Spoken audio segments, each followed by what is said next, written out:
Now, on News Talk Radio 710 WOR, this is the Joan Hamburg Show with guest host Steve Adubato.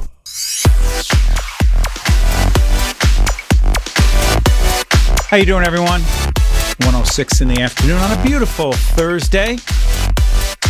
Let me tell you something. Every time I come in here, no matter who I sub for, the audience drives this show. The listeners drive the show. They are terrific. They keep things going. They ask great questions. They have terrific commentary, and they make their points. They get right to the point, and I'm going to get right to the point right now. By the way, the telephone number to get in on the conversation is 800-321-8828, 800-321-8828. Steve Adubato in for Joan Hamburg. I was saying before when I introduced myself to the audience, and I don't think that's necessary at this point, but I just want to remind folks I'm a broadcaster with public television, PBS here in New York, WNET, and I interviewed last night Cory Booker, who was the mayor of Newark and running for the United States Senate in New Jersey, and a few days before I interviewed his Republican opponent, Steve Lonegan, who's the former mayor of Bogota, two very different politicians with very different views of the world, except both of them seem to be very reluctant to have U.S. Forces go into Syria. But this is an interesting part of the conversation with Cory Booker that I want to put out to the audience and get your feedback on.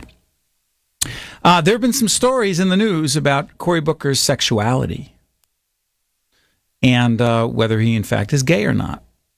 And Cory Booker, some say, fueled that in an interview that he gave to the Washington Post. This is what Cory Booker said, and then I'll tell you what Steve Lonegan said, his Republican opponent, and then I'll tell you where I'm going with this, and I have a feeling you're going to want to be a part of this conversation. Cory Booker, when asked about his sexuality, because there are a lot of questions about it, he said, and for people who think I'm gay, some part of me thinks it's wonderful because I want to challenge people on their homophobia. I love seeing on Twitter when someone says I'm gay and I say, what does it matter if I'm gay? So be it. I hope you're not voting for me because you are making the assumption that I'm straight. That's what Cory Booker said. He basically said it's none of your darn business whether I'm gay or straight. Vote for me based on the issues.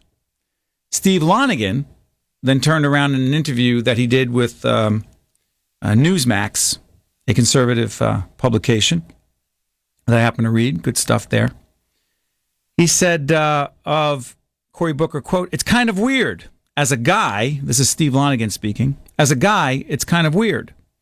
I personally like being a guy. I don't know if you saw the stories last year, but they've been out for a while that he, Cory Booker, likes to go out at 3 o'clock in the morning for a manicure and a pedicure. Lonegan continued. He said he, quote, couldn't say whether Booker was acting ambiguous to win over gay voters. But then Lonegan said that he had a fetish too.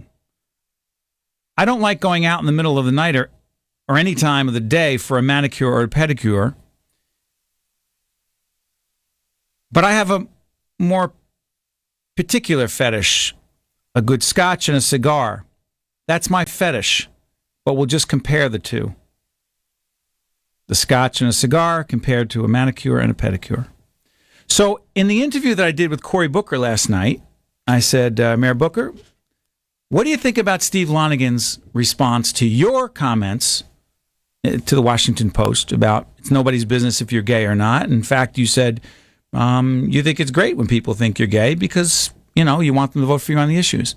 And he said that very clearly Steve Lonegan's comments were homophobic, that the question as to, quote, what a real man is, because that's what Lonegan said, people should decide what a real man is, whether a real man is drinking scotch and smoking a cigar versus getting a manicure and a pedicure, whether it's 3 o'clock in the morning or 3 in the afternoon.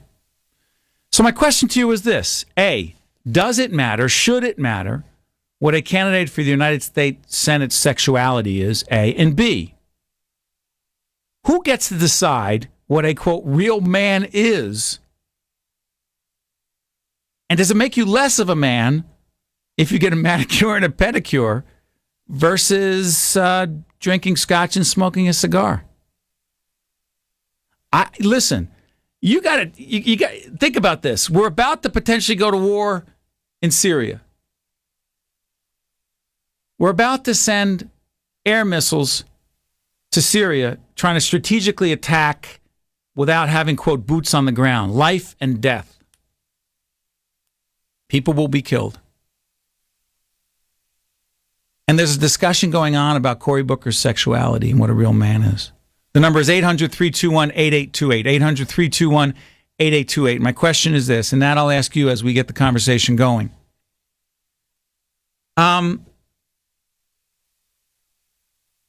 When Cory Booker said, and I'll read his quote again, and when people think I'm gay, some part of me thinks it's wonderful because I want to challenge people on their homophobia. I love seeing on Twitter when someone says I'm gay and I say, so what does it matter what I am? So be it. I hope you're not voting for me because you're making the assumption I'm straight. I asked Natalie that question. Of course, the phones ring. Now they're starting to ring off the hook. The telephone number is 800-321-8828. My question, folks, is this. Does it matter if a candidate is gay or straight? Cory Booker's not answering that question. He says it doesn't matter. He's not answering it. And B, what the heck is a real man? And is it a real man someone who gets a manicure and a pedicure, or someone who goes and smokes cigars and drinks scotch? I don't know. It's got me wondering about this. And by the way, in the interview I did with Cory Booker, which will be airing on public television, as well as the interview with Steve Lonigan,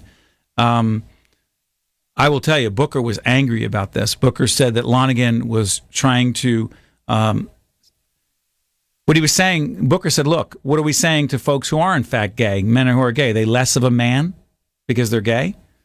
I said, I was asking, the mayor, are you saying you're gay? He said, I'm not going to talk about that. So here we go. We go to Abby. Abby, you want to talk about this issue of the U.S. Senate race in New Jersey with Cory Booker's sexuality? Or you want to talk about Syria? No, I want to talk about the term boots on the ground.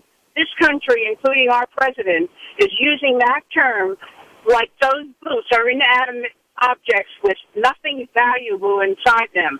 Those are our boys, and we should call them troops or soldiers or Marines, whatever they are. They are not boots, and anyone who uses that is offensive. Well, first of all, I want to apologize for personally using that expression, Abby, because I wasn't even thinking through the ramifications of that expression, and you are 1,000% right. By using the term boots, it's disrespectful to the men and women who are in those boots, who are serving on behalf of our country and protecting our country and doing something that's very brave. So I want to apologize for myself on that, Abby. Thank you very much. It's so terrible to say that like the boots mean nothing. Well, it says a lot about you that you're that sensitive and aware that you picked that up, and thank you. Anything else you want to add? By the way, Abby, does it matter to you? Since I have you on the phone, I'm going to ask you, Abby, does it matter to you if a candidate for the United States Senate or governor of your state, it happens to be New Jersey, does it matter to you if someone is gay or straight? No, it doesn't matter to me if they're gay or straight or black or white or in between. It matters not a bit, and I think that people should stop wasting our airtime about it. Well, what's interesting is the issue did come up, and Steve Lonigan basically said, this is the kind of man I am, and that's the kind of man he is, and I'll let people decide. It was Lonigan who took the bait and said it. But, the other question is, was Cory Booker trying to appeal to the gay community and gay voters by saying what he did? He could be doing that too, but thank you so much, Abby. Let's go to right here in New York City. We have Janet. Janet, how are you? Steve Adubato here. Oh, hi. Yeah, hi. I just wanted to say one thing about this. First, I'm not New Jersey, so I can't vote for either one of them. But definition of manhood is a very strange thing indeed. But I just want to say something on behalf of Cory Booker. He ran into a burning building to save someone, and if that's not a real man, I don't know what is. Yeah, actually, it was his neighbor in Newark, and that happened. But what's so interesting is I was talking to Cory Booker in this interview. He made reference to the fact that he played football at Stanford and he was an athlete in a previous life. And I said, Mr. Mayor, are you saying that to try to demonstrate your manhood? He said, no, I'm just trying to make a point. He said, what is a real man? Yeah, well, that's a very good question. I don't think we've really answered that yet. But I think smoking a cigar and drinking scotch probably not very good for your health. Manicure, pedicure, probably better. Do you think Steve Lonigan helped himself when he said that? No. Even though you can't vote in this race, do you think he helped himself? No, I don't. Okay. What's funny is I like Steve Lonigan. I think he's a decent guy. Whether you agree with him on the issues or not, he's very thoughtful and intelligent. I'm not convinced that he doesn't want to take back what he said, but when I asked him, he doesn't want to take it back. Let's go to Megan, who is in Wall Township down the Jersey Shore. How you doing? I'm good. How are you? Doing great. That's good. What do you got on this? I don't think it should matter either way if you're gay or straight. Well, here's my question. Sure. When a candidate for office, Cory Booker said, it doesn't matter, and then Steve Lonigan, his Republican opponent, said, this is the kind of man I am. I drink and I smoke. He gets manicures and pedicures. Do you think that Steve Lonigan helped himself by saying that? No, I don't.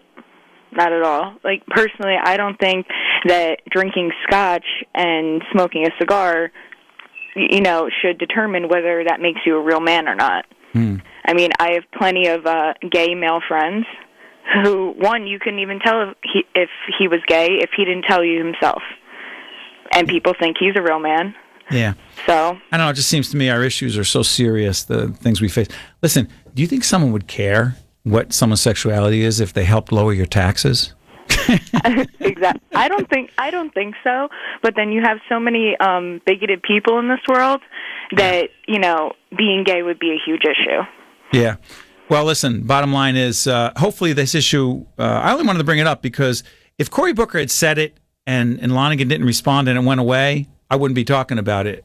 But by the way, at 1:20, we'll be talking to our friend Daryl Isherwood, who is the editor of a great website called politickernj.com, and they follow all this stuff. It's an interesting issue because Lonigan, the Republican candidate for the Senate, smart guy, picked it up and said, no, let's talk about this. So let's go real quick, Long Island or not?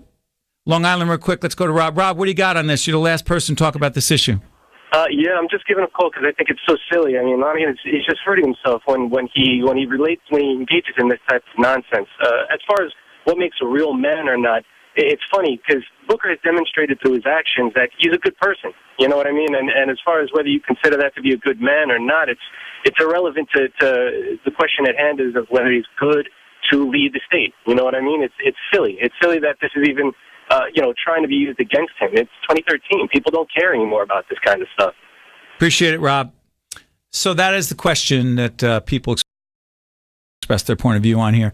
To me, it's not about someone's sexuality. It's about the question of what's fair game and what's not in a campaign, whether someone's personal life should be out there or not. And my only view is this. If you can connect someone's personal life to the way they would conduct themselves in their public office, then it's fair game.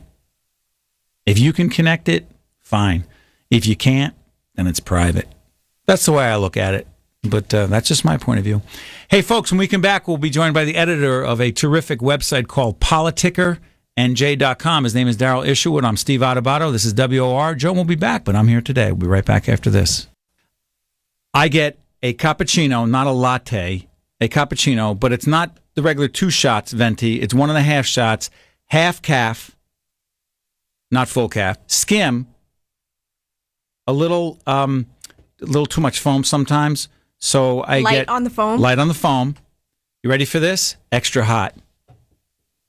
Now, So the extra hot at the end is trying to negate everything you just did. thank you. Now, Okay. since we're disclosing, real quick before we go to Daryl, what does your husband get at Dunkin' Donuts? He gets an iced hazelnut latte skim. And sometimes you have to go in and order because I he's too do. embarrassed. That might be you know what? I never thought about it that way, but when he says in the car, why don't you run and get it? Yeah. That's probably the reason why. Clint, now I was running the boards here. Clint, what do you get? Large black. The darker, the better. So it makes you a real man? Absolutely. What does it make me? Don't comment. Questionable. Okay. I can't believe he said that. I'm not running for the United States Senate. Ask Daryl what he orders. Ladies and gentlemen, we are going to Daryl Isherwood to talk about important matters. He's the editor of politickernj.com, the place I go to get all my important political information in the state of New Jersey. Daryl, how you doing? Steve Adubato here. Not bad, Steve. How you doing? Good. Daryl, what is your drink in the morning? Coffee. That's what I order, coffee. And you know what? I even refuse to use the venti and tall and all that. Small and large. Give me a small coffee, large coffee. That's it. So you're protesting by just not, you won't use those terms. Exactly. And half calf and all that. I don't know. If your drink order's over 6 words, I think you got an issue. Listen, I'm paying $5. I'm getting all the words in I can. Speaking of, real quick, I was just talking to our listeners here at WOR on this whole Cory Booker thing. Do you think it has any legs, if you will, in the campaign? Cory Booker, again, talking about his sexuality or not talking about it, and then Lonigan responding saying, hey, listen, I'm a guy because I drink scotch, cigars, let people decide what a real man is. Matter in this campaign? No, I don't think so. I think New Jerseyans are past that. And I think especially in a state like this, I don't think it really matters. And I think, Cory's got sizable name recognition. He's got the juice behind this campaign to pull this out. I actually did a story where I explored that question, and then I thought, all right, if he runs for president, does it matter? That may be a different issue. If down the line he decides he wants to take it a step further, that could be a different issue for him, at least according to people I talked to. On the Syria question, I told folks, Daryl, by the way, we're talking to Daryl Isherwood, great website, politickernj.com. Daryl, I talked to Cory Booker for the public television interview I said I did with him and with Lonigan. Booker said that he's inclined not to be supportive of the Syria strike. And I said, what about if Obama calls you directly? He's, nope, not going to do it. What do you say? It's funny. Today he came out with a little bit different statement. We actually asked him outright, where do you stand? And he said the word he used was skeptical of a serious strike. That's what he said to me. Yeah. And I said, are you open? I said, what would you have to hear to change your point of view? And he said, I can't imagine what. Yeah, he hedged it with us, and he had a fairly good point. I mean, he said, "I'm a candidate. I'm not privy to all the national security briefings these guys are getting. So for me to have an opinion right now, it's just that. It's not based on any form of information. Now, in some ways, that's a punt on the question. He doesn't really want to come out and say one way or the other. But on the other side of the coin, that's a legitimate statement. He just doesn't have all the same information that Menendez is getting, and even Jeff Chiesa is getting at this point." Talk to us about the governor's race. And by the way, is there still a governor's race in New Jersey as we speak right now? I know there's technically a race, but is it a race that Barbara Buono, the Democratic candidate, can still win? I would say the answer to whether she can win is no. I think at this point she's looking for a respectable showing. Everything at this point is stacked against her, except for the registration in New Jersey. There's more Democrats than Republicans, but other than that stat, pretty much everything is stacked against her. Christie's got a huge fundraising advantage. Polls are showing them anywhere from 30-plus points to 20 points up. She has not yet been able to grab a coherent message. He's got her on the defensive even on days that are supposed to be good for her, big days for her. She's announcing her education plan. He's got her talking about fat jokes. Let's real quick. I hate to go from the sexuality to the fat jokes.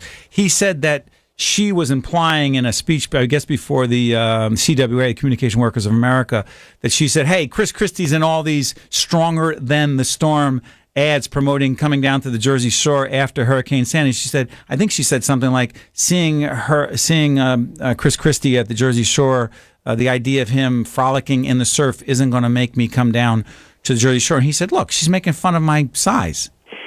Yeah, and it's a little bit of a reach. I mean, she was making fun of something. Who knows what? It's a little bit of a reach to say, hey, that's a fat joke. Especially for a guy like Christie who touts his own thick skin and who's obviously expect other people that he deals with to have a thick skin.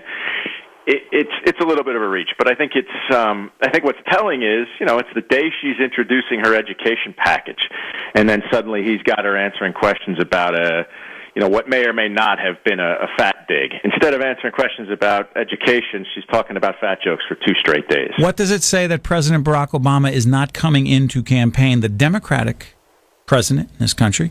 He is not coming into campaign for Barbara Buono. She says no big deal, you say? It's not good for her. I mean, it just sort of shows that she's, I forget how many times he did come in for Corzine. I think even more than once. I don't remember, but several times. Yeah, and I think it shows that there's just not a feeling out there that she's a viable candidate in this race. The fundraising issue, I think, illustrates that probably better than anything. I mean, she's just having a terrible time raising money, and Christie's sort of doing it with his eyes closed, and so I think that illustrates it probably as well as anything.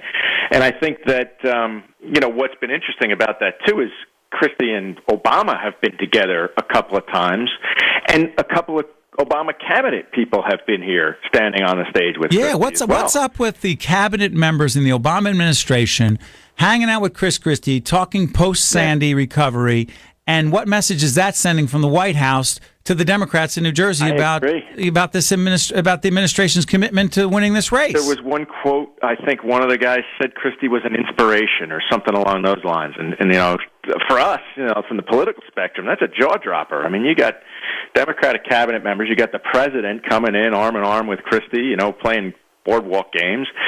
It doesn't say much for their thoughts on Senator Bono's chances to win this race, and it seems like they've almost conceded it.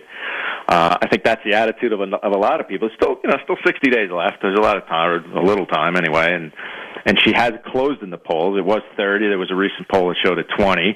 If the next one's 15, who knows? Maybe that's maybe there's some momentum there. If the next one's 25 or 30, that's a tough road for 60 days. Exit question for Daryl Isherwood. By the way, go on to politicernj.com. Great stuff there. Exit question for you, Daryl. Difficult balancing act for Chris Christie to run a strong campaign the next 60 days as governor, get elected, but still have an eye toward 1600 Pennsylvania Avenue. A little bit. There are some thorny issues in New Jersey. Obviously, gun control is one. Syria is another. But one thing that the governor has been good at throughout his tenure is doing that dance. Answering the questions he wants to answer forcefully, not answering the ones he doesn't want to answer, no matter how hard you try to pin him down. And he's just good at it. He's good at that stuff. He's good at that navigation. So, you saw people ask him on Syria, well, I'm going to let the folks that are responsible for that decision make that decision, and I'm not going to get involved. He's good at those sorts of things. So, yeah, I think there are some thorny issues. I think gun control is a big one. There's a lot of people watching that one. But I think he's just good at that sort of that dance. If you were betting, this is the exit question. If you were betting, Daryl, I know 2016 is a million years away politically. Do you actually think that Chris Christie is, in fact, in the preferred lead position in the Republican Party for that nomination? I don't know about the lead position. I'd say a lead position. He's up there.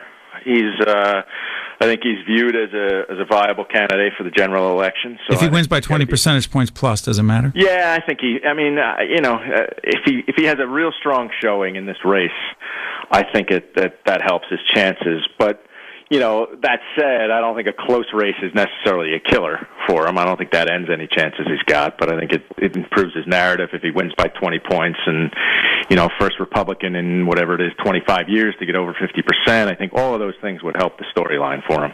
Good stuff. By the way, the website is Politicker, P-O-L-I. Spell it down. TICKERNJ.com. Great stuff. Every day, new stuff. Every hour, new stuff. Important information. Daryl Isherwood, PolitickerNJ.com. Thanks, Daryl. Have a great day down in the State House. Steve. You too. Take care. Folks, are we going to break? Thank you, Clint. That's why you drink black coffee. You're always ready, and I've got a drink that takes 5 minutes to order. We'll be back right after this. It's the Joan Hamburg Show on WOR. Sitting in for Joan today, Steve Adubato. Oh, I know that song, Clint. That song is? You tell me. That song is not called You Tell Me. Hey, what a ridiculous name for a song. Sung by? Outcast. Oh, God. I'm so out of it. I'm still listening to the Supremes. Steve Adubato here for the great Joan Hamburg. The telephone number is 800-321-8828. 800-321-8828. Let me tell you something. This show is so great that we shift gears. I'm talking about Syria, Anthony Weiner in that Brooklyn bakery or whatever the heck it was, screaming and yelling at this guy, right? Talking about what a real man is in New Jersey in the U.S. Senate race. To talking to Daryl Isherwood about the governor's race in New Jersey. Now, there's a new poll out. Get this one. Natalie, our great producer here, we shift gears all the time, and it's great how the audience stays along with us. So stay along with us and call. The number is 800-321-8828, 800-321-8828, because there's a new CBS poll out that says that a majority of married people want to die before their spouse. Oh, that's right. 62% of women, 72% of men say they'd rather not outlive their spouse. They want to die first. Oh, what an uplifting poll. Now, I don't know the reasons for this, but here's my question. If you were polled right now, and I'm going to do this an official WOR 710 poll, a random sample. I'm sure it's not official, but, it's official as we get. Do you want to die first? I'm sorry for asking the question, but that's the question. Do you want to die first, or would you rather have your spouse die first? This is only for married couples or those who consider themselves married, because I don't know, you just consider yourself married. Me, I will just say right now, I'll go first. You ready? And by the way, pick up the phone. I need you to call right now. I want you to call. I do not want to do this conversation alone because it's too weird. The number is 800-321-8828. Now, I have a few years on my lovely wife, Jennifer. 15 to be exact. Yes, 15 years. I better die before my wife, Jennifer. Because if I do not, something's wrong. So, yes, Jennifer, I know you're listening because you follow everything in my career. You read all of my 4 books, my latest being called You Are the Brand, shameless plug. Because you are so supportive. Jennifer, I want you to know that I want to die before you. That's the way it should be. Even if we're the same age, I would feel the same way, I think. I'm not sure. But the 15 years makes me clear. That's the question. Do you want to die? Do you feel you should be the one to go before your spouse? 62% of women, even more men, say they'd rather not outlive their spouse. They would be the ones to go first. Now, do we actually have a caller on the line here, Nat? We do? Who do we have? Is Steve Adubato here? Who do we have on the line here? Hello? Yes. Hold on. Who? I recognize his voice. Yeah, this is Fran Adubato, known as your mother. Excuse me. I thought we had a screening system that made sure that certain people didn't get through. And I asked, my mother was on the list, Natalie, not to get through. How did she get through? Well, Ma, since you are on the line, yes. And by the way, this is my mom, Fran Adubato, was absolutely a fabulous mother. She raised me to be very Anthony Weiner-like. I am not anything like Anthony Weiner. Mm-hmm. And by the way, if I tweeted those pictures, my mother would disown me. Is that correct, Mom? Absolutely, Steve. Just want to clarify. Mom, if you were polled right now and asked, should you be the one to go first, you would say? No, your father should go first. Now, let me tell you. Hold on, is he listening to the... No, number one, I'm saying that because I don't think he's listening. In fact, I hope he's not listening. The thing is, you know how many marriages you're going to break up with that question? Why? You don't think this is a legitimate question? Talk about things like, wait a minute, wait, Steve. Wait. I think that Daddy should go first because I keep him going. I keep him alive. And that's, I think, if I'm not wrong, that says a lot for wives. And the spouses, female spouses, they keep things going. They keep the husbands going healthy-wise and everything else. So, now, let me get this straight. I just want to understand something. You are saying that you believe that Dad should be the one to go first because after 60 years of marriage, we've been together 60 years. And the secret is? There is no secret. Yeah, go ahead. Yeah, I got you with that. Go ahead. Some days are not bad, so what you do is just hang on. Okay, now go back to the question. The reason he should go first is? Because, first of all, he wouldn't last without me. Oh, Ma, you are so self-centered. You are saying without you, Steve Sr. He would die. Without me, he would die. But if he goes first, you what? Will have a great life? No, I would not. Well, I would miss him terribly. But you could survive. Did we lose my mom? Yeah, she's so good that she can't... Hold on, let me get this straight, folks. My mom, get her back on the line, Natalie. My mom, while she's bragging how great she is, can't work a cell phone. Let me tell you, you call my mother, you got to hear her answer the cell phone. She just got a new iPhone. She's priceless on this phone. And then you see her text. She can't spell anything correctly. She sends messages I know that are not intended for me. They're intended for my sister, but they're about me. Oh, it's the greatest. But now she's bragging. Back on the line, Ma? Yeah, you're great with the cell phone. Ma, let me ask you this question. As you were bragging about... I'm on. Yeah, we know you're on. Hey, Mom, listen, real quick, before I let you go and let other people on the line. Yeah. If Dad goes first and you get your wish, and I know you don't... It's not a wish. No. Wait a minute. Don't cause trouble. It's not a wish. You gave me a question. And... It's not like CBS asked the question. Without your father. Your father could not survive without me. And you could survive without him. Yes. I would miss him terribly, but life goes on. Whoa! Oh, that's Fran Adubato, who will be heard here on WOR on the weekends. With only if... Wait a minute, one more last... I got to let you go. We've been together for 60 years. Yes. You can say that. 60 years, go ahead. If you're together for 60 years... I could say that. Okay. I have the right to say that.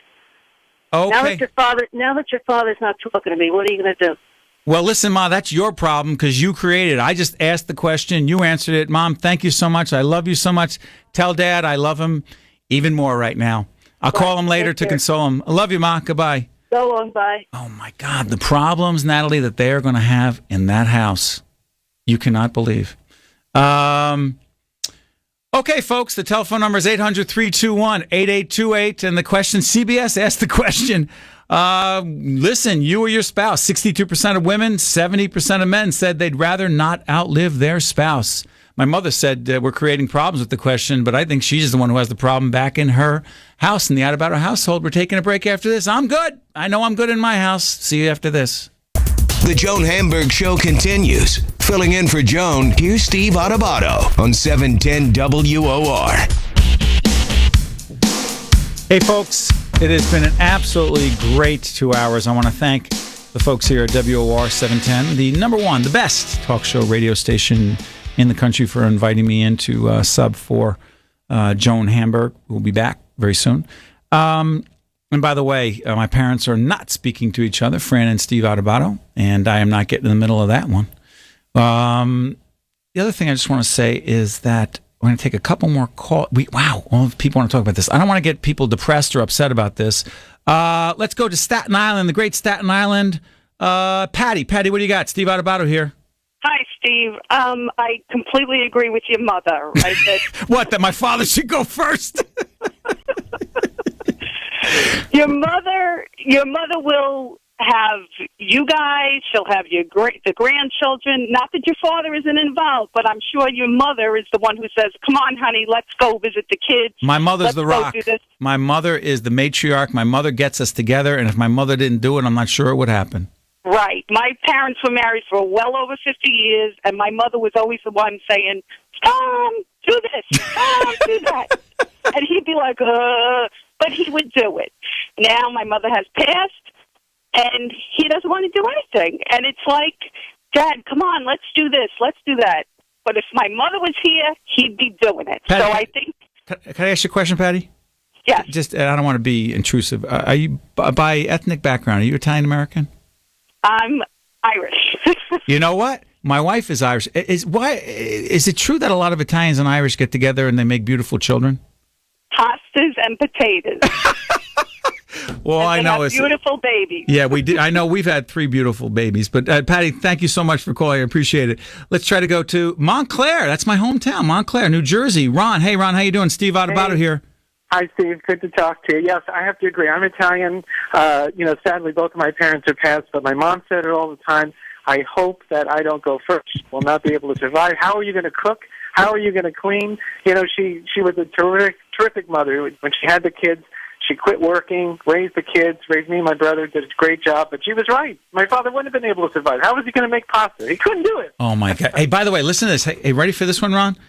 Natalie and I, our producer, we're checking this one out. Only 55% of the people polled by CBS in this poll, only 55% said they would gladly give their life for their child or their children.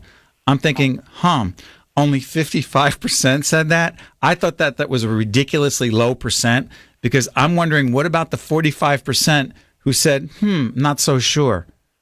That threw me off, but that's another story. Hey, listen, thank you, Ron, for calling. Make sure you listen all the time. What's your number one radio station? You got it, WOR. Thank you, Ron. Appreciate it. Let's go to Garden. Is this Garden State Park? Is this Sharon? Sharon, are you there? Let's get back to Sharon. Let's go to Michael out on the island, the other island, Long Island. Michael, how you doing? Steve Adubato here. Hey, good. I would definitely go first. I mean, I'm sure my wife in 6 months will get remarried and have someone to take care of her. No, you don't believe that. You do not believe that, Michael. I'm sure, but she's a very lovely woman. I'm sure she'll meet somebody right away. Do you want her to do that? Yeah, somebody has to take care of her. At least I know she'll be taken care of. I'm a slob. I would get nobody. I'd live the rest of my life alone. So, Michael, hold on, back up. Michael, you said, and my wife and I have actually had this conversation about how long. You just said 6 months after you go, you think your wife would be with someone. You think 6 months is the period that is acceptable? Are you serious? Yeah, sure. Why would you? I told my wife 6 years. No, why would you want her to be alone for 6 years? You're gone. There's nothing you could do about it. Okay, she just think about me and how great I was. Yeah, I mean, they could do that just before she goes to bed at night with the other guy. Oh! You know, Michael, you just killed me. I was thinking you were, listen, I know you're a great caller, but you just put a dagger in my heart. Thanks, Michael, for calling. All the best out on Long Island. Let's go. Do we actually have Sharon? Sharon, we're going to try you again. Steve Adubato here. I think you may be the last caller. What do you say? Who should go first here, Sharon? Well, me and my husband right now, we're both of an age that, God forbid we don't want to go. But my father, I love him dearly, went first, and it's how it should have gone. Your mother is right. Are you serious? What is everyone saying my mother is right for? What about all the guys? Do you know what this is saying about all the guys out there, all the fathers, all the husbands out there, that they're helpless? Well, yes, of the generation, they're helpless. My husband, he can take care of himself. My father, he couldn't take care of himself, and his father before him didn't even know how to make Jell-O.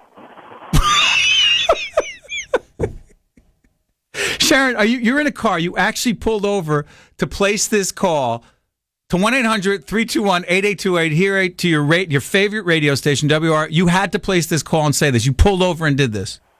Well, yes, I did. It was that important that you did this? Yes.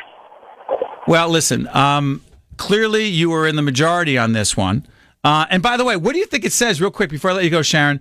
I was saying this before. Only 55% of those polled said that they would give their life to their child or their children. They would give up their life. Are you kidding me? Shouldn't it be a higher number? Absolutely. They didn't raise their children right. That's all I can say. Because otherwise, I would give up my life in 1 second for any of my children. Yeah, we're in the same boat there. I've got 4 wonderful children, and I don't even know how you think twice. Sharon, get back on the road, get off your cell phone, and be safe. And thank you so much for calling. Wow. Natalie, that was wild. See what my mother started? Firestorm. I want to go first, though. You do? Why?